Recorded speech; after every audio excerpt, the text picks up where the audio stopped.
Hey, I've got a question for you today on Daily Hope. Be honest. Have you forgotten how much God has changed you? Now, I know some of you, you're a newer believer. I was reminded recently of a gal. It's one of those rags to riches spiritual transformations of going from, drug addiction and brokenness to finding Christ and peace and stability and women's Bible study and church community and just total transformation. Some of you have stories like that. Others of you, maybe like me, you grew up in a Christian home and, I rejected it for a while intellectually, but I never went too deep into, what people would call like a crazy lifestyle or anything. And I need to remind myself, because I've lived around Christians for so much of my life, how broken my life would be if not for Jesus. I'm well acquainted with how deeply selfish John Dickerson is apart from Jesus, how I destroy relationships and would destroy myself apart from his work in my life.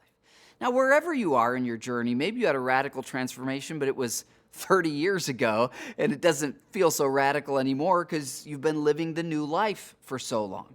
I want to remind you what Paul says here, what God says in verse 6, and I just want us to remember that today, the message of Jesus is changing people radically. Here's what verse 6 says. This good news, the gospel that came to you, is going out all over the world.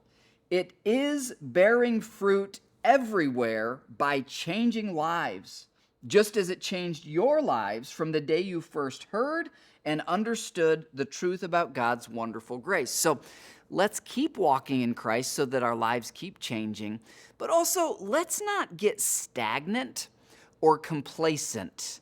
Because the reality is, if you think of the most dramatic moment of transformation that you've had or that you've witnessed, God is doing that kind of transformation today in every one of the 50 states, in every country. God is reaching people. And I just want to encourage you, we get to be part of a ministry where the stories I hear of our teens and how they're latching on to Christ and really he's defining them, new believer baptisms, growth in families, in marriages, freedom from addiction, so many things that God is doing right now, today, through the movement of God that you and I get to be a part of. So let's not lose our wonder. Let's not lose our excitement. Let's not lose our expectancy, anticipation, faith, and belief that for every step we take of investing into the work of God, he's going to continue to do exactly what this says, bearing fruit everywhere by changing lives. Just as he did for us, he longs to do for so many others. I'll see you tomorrow.